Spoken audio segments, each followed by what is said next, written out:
Hello everyone, welcome to my channel. तो देखो हम लोग सॉल्यूशन चैप्टर पढ़ रहे थे 12 फिजिकल केमिस्ट्री। 12 फिजिकल केमिस्ट्री, ठीक है। तो कॉलिगेटिव प्रॉपर्टीज पढ़ रहे थे। टॉपिक अपना नाम था colligative properties. Colligative properties,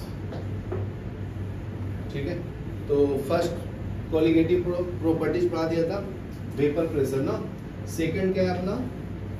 second है अपना बॉइलिंग पॉइंट एलिवेशन। अभी पढ़ेंगे boiling point elevation, point elevation, बराबर है। तो देखो बॉइलिंग पॉइंट एलिवेशन में फर्स्ट तो डिफाइन करो बॉइलिंग पॉइंट क्या होता है। तो फर्स्ट पॉइंट क्या है इसका? Boiling point. तो लिख लो the boiling point of liquid is the temperature at which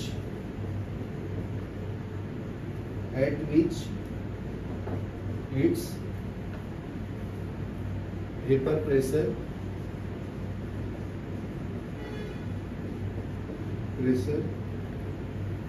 equals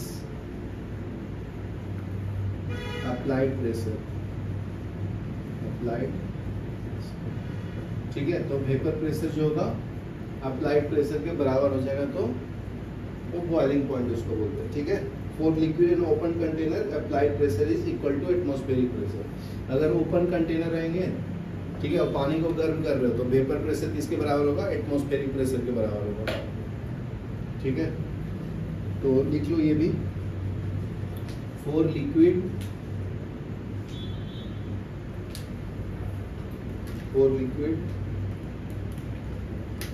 in open container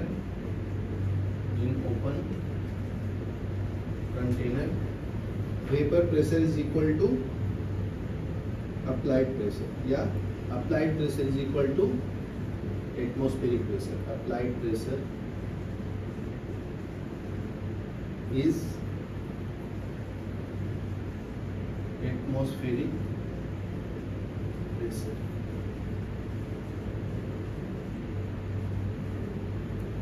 ठीक है। नेक्स्ट पॉइंट है boiling point of solvent is elevated bye dissolving non electrolyte solution. तो देखो बॉइलिंग पॉइंट क्या होता है इसका? इंक्रीज हो जाता है ना।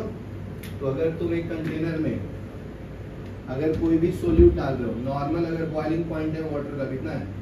टेम्परेचर 100 डिग्री सेल्सियस है, बराबर ना। तो इसके अंदर आप अगर मान लो सोल्यूट ऐड कर रहे हो, नमक, NaCl या कोई भी नॉन इलेक्ट्रोलाइट या नॉन वोलेटाइल, तो उसका बॉइलिंग पॉइंट क्या हो जाता है? बढ़ जाता है। तो ये भी पॉइंट लिख लो, it is found that it has been found that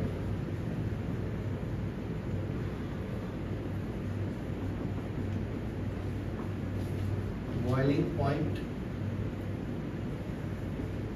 of a solvent is elevated by dissolving a non-volatile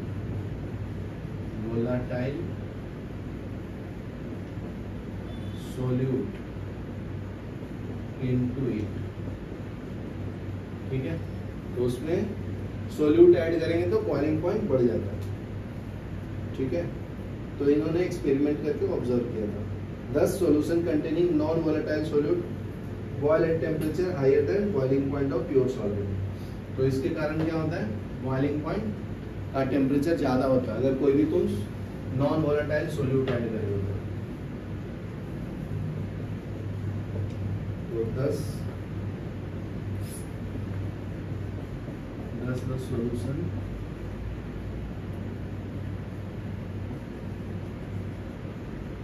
containing non-volatile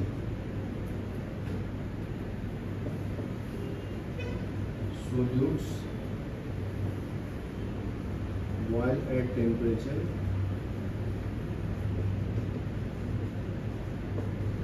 higher than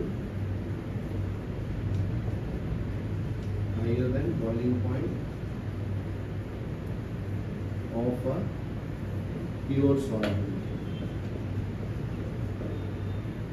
ठीक है, यहाँ तक लिखो, फिर मैं तो देखो नेक्स्ट पॉइंट क्या है, इफ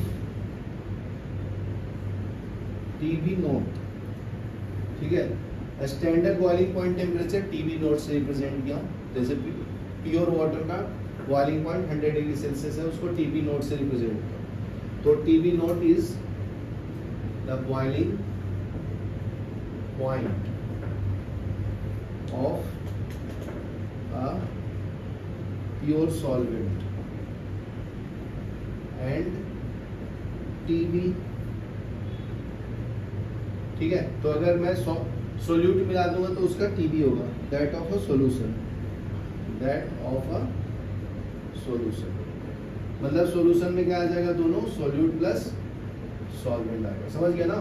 जैसे मान लो C6H12 ग्लूकोज मिला है और वाटर, तो ये दोनों का बॉइलिंग पॉइंट टेम्परेचर कितना है, TB, ये समझा। और स्टैंडर्ड बॉइलिंग पॉइंट वाटर का कितना है, प्योर सॉल्वेंट मतलब वाटर।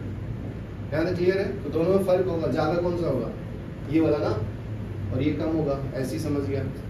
तो अभी करेंगे डिफरेंस निकालेंगे। तो यहाँ पे कॉमा में लिखना है तो लिख लो TB is greater than TB note, तो इससे कंक्लूजन पता चला। नेक्स्ट पॉइंट देखो, difference between boiling point of solution and that of pure solvent at any given constant is the boiling point elevation। तो दोनों का डिफरेंस निकालूंगा तो boiling point elevation पता चलेगा। The difference between boiling point solution and that of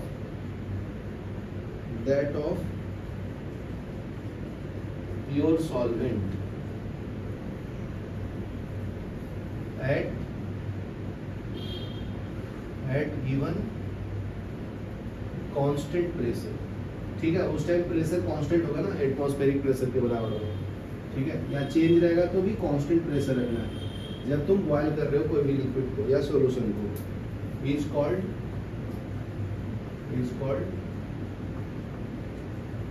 boiling point elevation,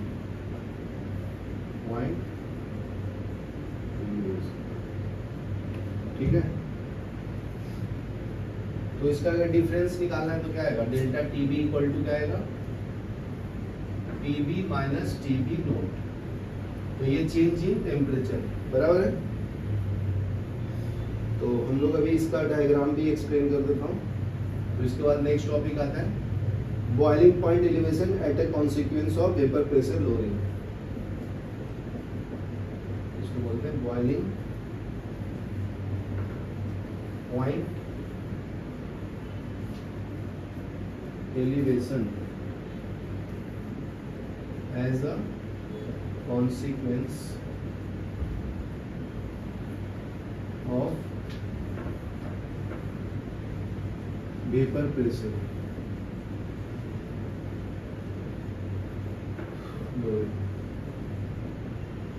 ठीक है। तो वेपर प्रेशर को कम कर देता है, जैसे बताया था ना, लोअरिंग ऑफ वेपर प्रेशर, कोई भी सॉल्यूट ऐड करते हैं तो ये दोनों आपस में कैसे अटैच है वो भी चेक करते हैं, ठीक है। To understand the elevation of boiling point let us compare the vapour pressure of solution and those of pure solvent.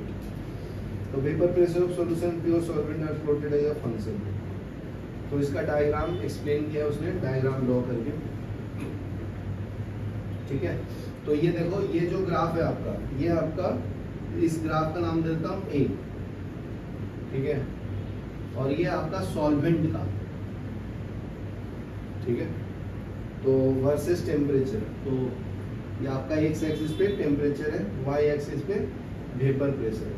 तो प्योर सॉल्वेंट का देखो ऊपर में है ग्राफ, तो जैसे ही सोल्यूट ऐड करोगे तो सॉल्यूशन का ग्राफ नीचे आएगा, तो ये पॉइंट ले लो C, तो इसको अगर मिलाओगे तो ये तुम्हें डिफरेंस देगा। ये तुम्हारा सॉल्वेंट का है, तो इसका टेम्परेचर क्या होगा TB नोट, इसका क्या होगा TB। यहाँ से देखो दक्ष इंपॉर्टेंट है, ये तुम्हारा सॉल्वेंट का ग्राफ है ना, ऊपर वाला A वाला, समझा। तो उसमें क्या किया मैं, ऐड किया सॉल्वेंट, तो ये ग्राफ किसका बन गया सॉल्यूशन का, C वाला, ये ग्राफ ये जो है सॉल्यूशन का, बराबर है। ये है सॉल्वेंट का, तो देखो ऊपर वाला का टेम्परेचर ये था ना अपना TB नोट था सॉल्वेंट का, तो जैसे ही सॉल्यूट ऐड किया तो ग्राफ नीचे हुआ, तो ज्यादा टेम्परेचर रहेगा ना बॉयल करने में, समझा। तो बॉइलिंग पॉइंट बढ़ गया ना, तो डिफरेंस निकालेंगे तो चेंज इन बॉइलिंग पॉइंट आएगा।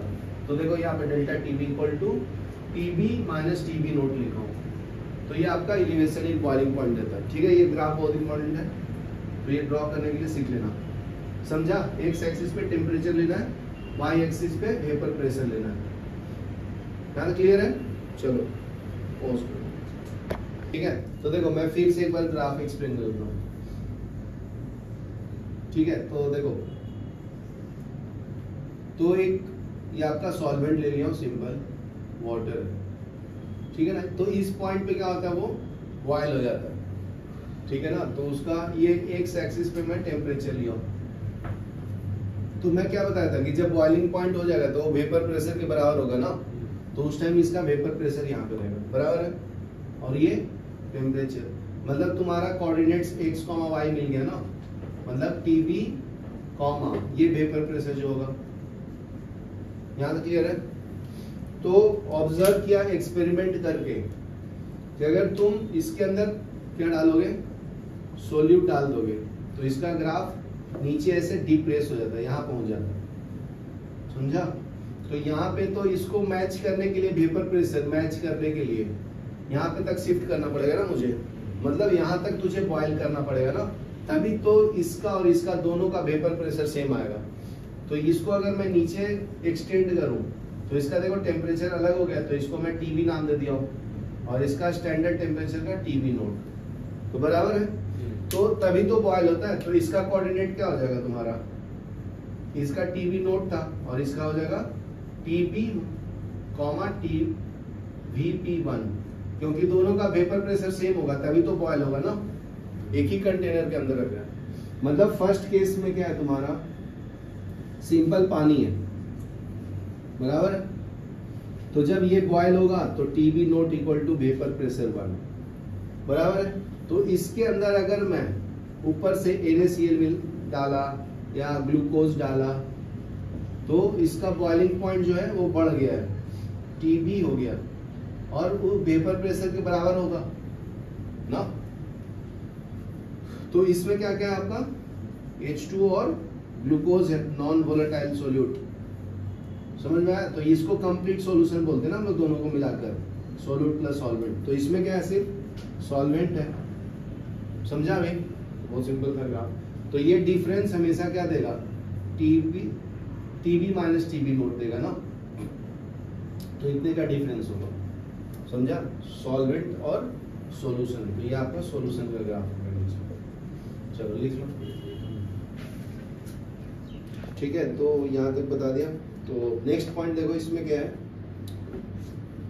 तो vapour pressure of solution and pure solvent are plotted as a function of temperature, ये तो बता दिया। At any temperature vapour pressure of solution is lower than that of pure solvent, hence the vapour pressure curve of solution lies between that of solvent. तो ये statement form में, तो तुम लोग भी लिख लो। तो ये क्या है, the vapour pressure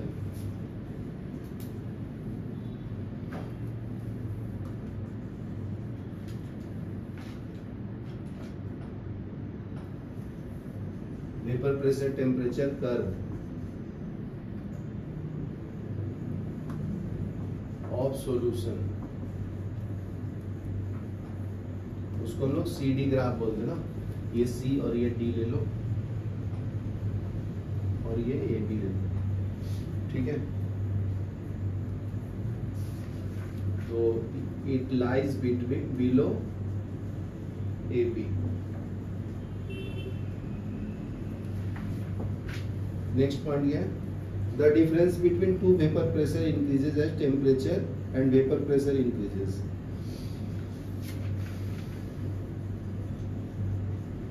Difference between two curves. So the difference between two vapor pressure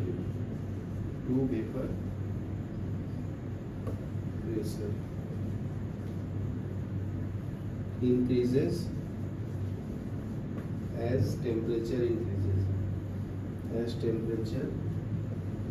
and vapor pressure increase as predicted by the equation.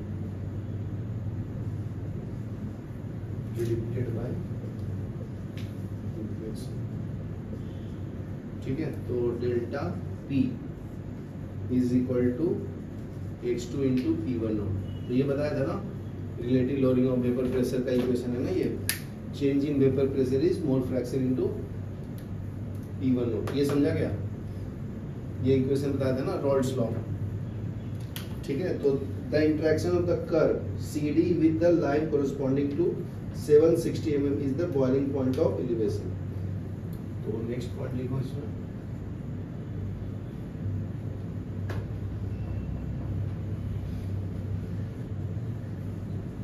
interaction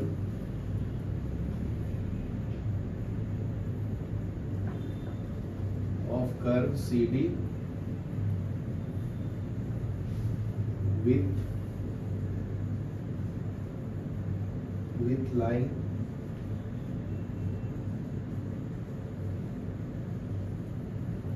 corresponding to 760 mm is boiling point of solution। ठीक है, उसको 760 mm kg pressure के बाद equal करना पड़ेगा ना, तभी A और C मैच करेगा, तभी बॉयल कर पाएगा ना सोल्यूट एंड सॉल्वेंट। तो पॉइंट को बता रहे हैं। तो it is clear that boiling point TB of solution is higher than that of pure solvent. तो देख सकते हो यहाँ से आगे शिफ्ट हो गया ना, तो उसका बॉइलिंग पॉइंट बढ़ गया।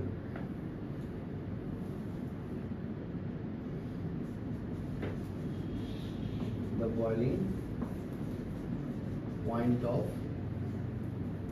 TB मीन्स सॉल्यूशन का टेम्परेचर ऑफ सॉल्यूशन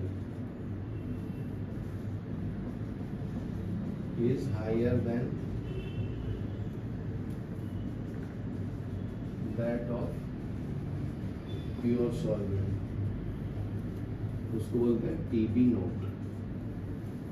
बराबर, यहाँ तक बॉइलिंग पॉइंट का जो वेपर प्रेशर होगा 1 एटमॉस्फेरिक प्रेशर के बराबर है ना, तो वही पॉइंट को लिखना है फिर से। At the boiling point of liquid its vapour pressure is equal to 1 atmospheric pressure. तो as boiling point of a liquid, its vapor pressure is equal to 1 atm.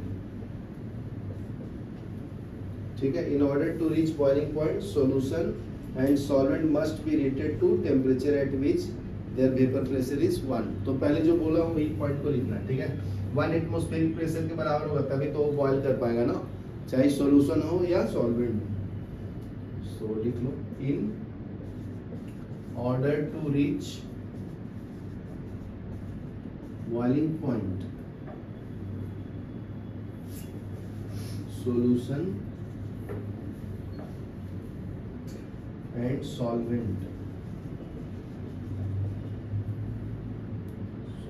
must be heated to temperature at which their respective vapor pressure attain 1 atmospheric pressure. Their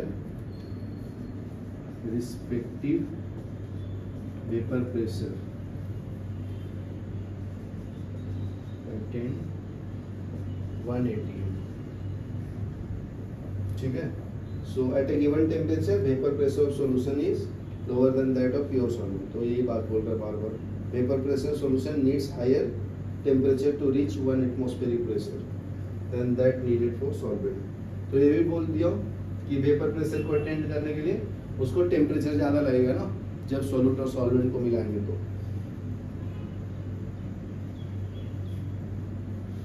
ठीक है, यहाँ तक लिख लो, फिर आगे बढ़ते हैं। तो अभी नेक्स्ट पॉइंट देखो, boiling point, elevation and concentration of solute. तो नेक्स्ट टॉपिक है बॉइलिंग पॉइंट, एलिवेशन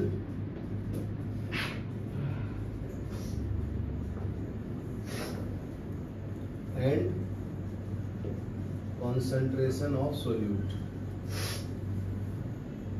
ठीक है, तो सॉल्यूट ऐड करोगे और एलिवेशन इन बॉइलिंग पॉइंट, क्या फर्क पड़ेगा देखते हैं।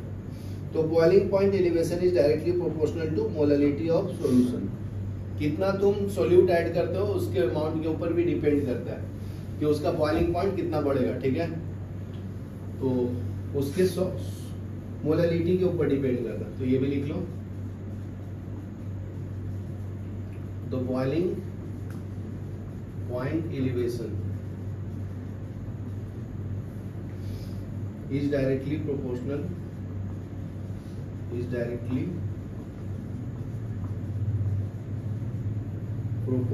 to molality of solution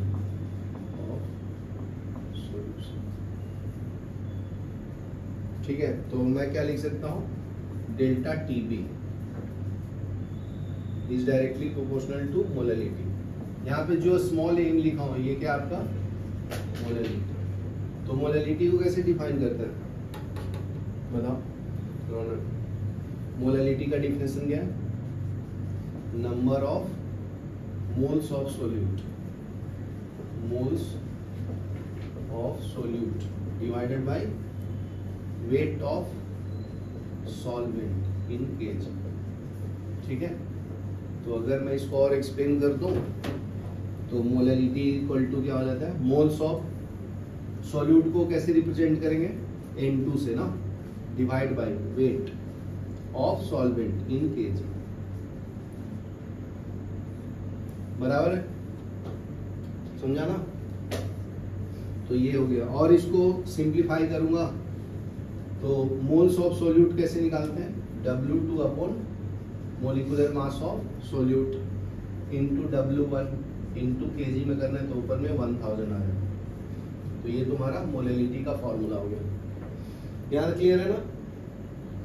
अगर नहीं पता तो यहाँ पे लिखना है तो लिख लो, W2 क्या है, वेट ऑफ सॉल्यूट, M2 क्या है, molar mass of solute, W1 क्या है, वेट ऑफ सॉल्वेंट, उसको केजी में कन्वर्ट करना, ग्राम में दिया रहेगा तो। ठीक है, तो इसकी वैल्यू यहाँ पे डाल देंगे और यहाँ पे ध्यान से देखो, यहाँ डायरेक्टली प्रोपोर्शनल है तो एक कांस्टेंट आएगा ना, तो उसको हम लोग बोलते हैं बॉइलिंग पॉइंट कांस्टेंट। तो डेल्टा TB इक्वल टू क्या आएगा, KB इंटू M। ठीक है, KB क्या है, boiling point constant, boiling point constant, point constant. यहाँ क्लियर है। और एम क्या है, molality of solution, molality of solution. Delta TB क्या है, चेंज इन टेम्परेचर ना, चेंज इन टेम्परेचर या elevation in temperature, elevation in temperature. बराबर, यहाँ तक क्लियर है। तो और इसको मैं एक्सप्लेन करूं तो ये बॉइलिंग पॉइंट जो है कांस्टेंट किसका, सॉल्यूशन का, उसको हम लोग मोलल एलिवेशन कांस्टेंट बोलते हैं। इसका 2-3 नाम है तो सब याद कर लो, क्योंकि ये एमसीक्यू में आता है, एमएससीईटी में और 12th बोर्ड में। इसको हम लोग मोलल एलिवेशन कांस्टेंट भी बोलते हैं, ठीक है। और ऑप्शन में क्या दिया रहेगा पता है, यूबिलोस्कोपिक कांस्टेंट बोलते हैं,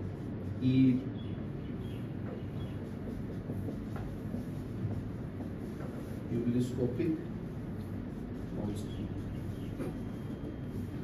ठीक है। तो ये वाला तुम्हारा एमसीक्यू में आएगा। केबी को क्या बोलते हैं 12th बोर्ड में, समझा। तो अगर इसको एक केस 1 ले लेता हूं, जब मोलैलिटी का वैल्यू 1 हो जाएगा, ठीक है ना, तो फॉर्मूला क्या है, डेल्टा टीबी इक्वल टू केबी, तो इनटू एम है ना, तो डेल्टा टीबी कन्वर्ट हो जाएगा केबी में, मतलब बॉइलिंग पॉइंट कांस्टेंट जो है चेंज इन टेम्परेचर देगा, ठीक है, जब मोलैलिटी का वैल्यू 1 हो जाएगा। तो ये केस 1 था।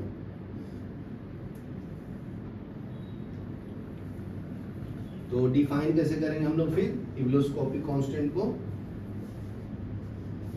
स्पेलिंग भी याद कर लो, इंपॉर्टेंट है। यूबिलोस्कोपिक कांस्टेंट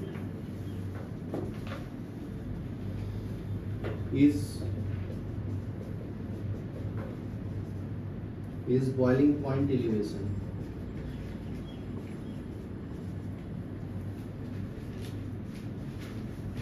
produced by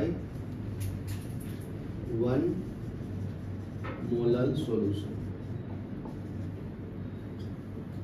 ठीक है। तो अगर मैं यूनिट निकालूं तो क्या आएगा, यहां तक लिखो पहले, ठीक है। तो अभी देखो न्यूमेरिकल बताता हूं, प्रॉब्लम नंबर 2.6, ठीक है, पेज नंबर 37 पे दिया। तो देखो, normal boiling point of ethyl acetate is, तो normal boiling point of ethyl acetate, ठीक है, C2H5 C(OCH), इसको इथाइल एसीटेट बोलते हैं, ठीक है। इसका दिया हुआ है, मतलब तुम्हारा TB नोट दिया है कितना, 77.06 डिग्री सेल्सियस, मतलब ये तुम्हारा क्या है, हो गया सॉल्वेंट हो गया। क्या क्लियर है, a solution of 50 gram of non volatile solute, तो उसमें क्या ऐड करता है, non volatile solute, 50 gram of non volatile solute, कितना उसका वेट दिया है 50 ग्राम ना, तो ये तुम्हारा 50 ग्राम क्या हो गया W2, ये समझा। ये TB हो गया, TB नोट, यहाँ तक क्लियर है, 2 पॉइंट्स। नेक्स्ट है, इन 150 ग्राम ऑफ इथाइल एसीटेट, मतलब तुम्हारा W1 दिया हुआ है, ठीक है, ये क्या है, वेट ऑफ सॉल्वेंट। यहाँ पे सॉल्वेंट की तरह काम कौन कर रहा है, इथाइल एसीटेट, उसका वेट दिया है, कितना दिया है 150 ग्राम, ठीक है। तो बॉयल सेट टेम्परेचर, मतलब तुम्हारा TB का वैल्यू दिया कितना, 84.27 डिग्री सेल्सियस, मतलब एक कंटेनर है, उसमें आपका इथाइल एसीटेट है, वो क्या है, आपका सॉल्वेंट है। तो उस टाइम टेम्परेचर कितना है इसका, TB नोट, बराबर है, जो वैल्यू यहाँ पे लिख दिया हूँ। फिर ऊपर से क्या पुट करता हूँ मैं, एक सोल्यूट डालता हूँ, उसका नाम नहीं पता, ठीक है ना, तो वो डालते हैं हम लोग 50 ग्राम, ठीक है। ये आपका W2 हो गया, सोल्यूट हो गया, ठीक है ना।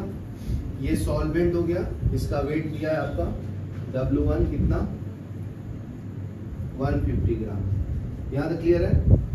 तो मोलर मास निकालना है तुम्हें, क्या निकालना है, M2 निकालना है, मोलर मास ऑफ सोल्यूट,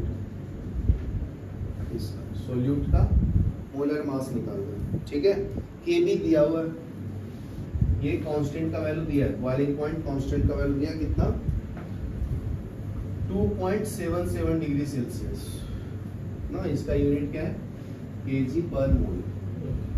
ठीक है, यूनिट कैसे है तो भी मैं एक्सप्लेन कर दूंगा। यहाँ तो क्लियर है ना? तो अभी कैलकुलेट कर लो, फॉर्मूला तो पता ही है। क्या है फॉर्मूला? इतना लिखने का 1 मार्क है गिवन डाटा, ठीक है। फिर फॉर्मूला लिखने का हाफ मार्क है। तो फॉर्मूला क्या है बताइए? डेल्टा टीबी इक्वल टू के बी इंटू एम, और सिंपल फॉर्म में लिखेंगे तो डेल्टा टीबी इक्वल टू क्या है? अभी क्या है? एम को क्या लिखूं? मोलैलिटी को W2 upon M2 into W1 into 1000, बराबर ना। तो हम अपने को ये निकालना ना, समझा? तो डायरेक्ट भी लिख सकते हैं, चाहे वैल्यू भी पुट कर दो। तो M2 इक्वल टू क्या आएगा बताओ? क्या आएगा? M2 को इधर ले लो, डेल्टा TB को नीचे ले लो। तो KB into W2 into 1000 divide by delta TB into W1।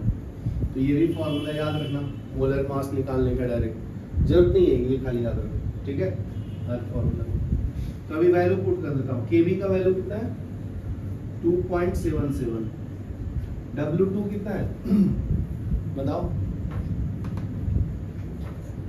50 gram into 1000 divide by change in temperature निकाल के चेक करते हैं कितना है।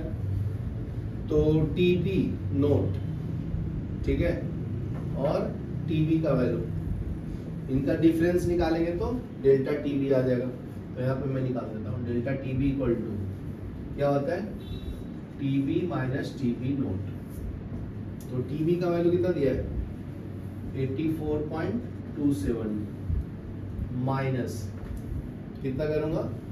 77.06। कितना आता है अभी? माइनस करके बताओ। 7 में से 6 गया 1, ये 2 हो जाएगा। अभी ये 4 है, ये 7 है, तो ये 7 आएगा ना। 7 का डबल 14 होता है, फिर ये 0 डिग्री सेल्सियस। तो ये आंसर कितना आया? 7.21। यहाँ तक क्लियर है? फिर W1 का वैल्यू, वेट ऑफ सॉल्वेंट कितना दिया हूँ? 150 ग्राम। तो यहाँ पे पुट कर दो इंटू 150, बराबर है। तो यहाँ से आपका मोलर मास ऑफ सोल्यूट आ जाएगा। सॉल्व कर लेते हैं, तो इसको कैंसिल कर लो। ये 5 से 3 टाइम में अप्रोक्सीमेशन कर लो। ये 2.8 कर लेता हूँ, ये 7.2 कर लेता हूँ। ये 1000 डिवाइड बाई 3, ठीक है। तो ये पॉइंट हट जाएगा। ये 28 अपॉन 72 इंटू 1000 इंटू 3। ये कितने टाइम में जा सकता है? 9:27। 7 टाइम में कैंसिल कर दो, 1 का डिफरेंस है ना। इसको 7 से कर देंगे तो 10 टाइम में लगभग 100 के बराबर आएगा ग्राम पर मोल। चेक करो क्या आंसर है, उसके आसपास में होगा। 128 है ना। एग्जैक्ट आंसर कैलकुलेट करोगे तो कितना आएगा? 128 ग्राम पर मोल, ठीक है। तो देखो अगर तुम सिर्फ यहाँ तक वैल्यू डालोगे और ये आंसर कैलकुलेशन तेरा रॉन्ग हो गया तो सिर्फ हाफ मार्क्स जाएगा, ठीक है।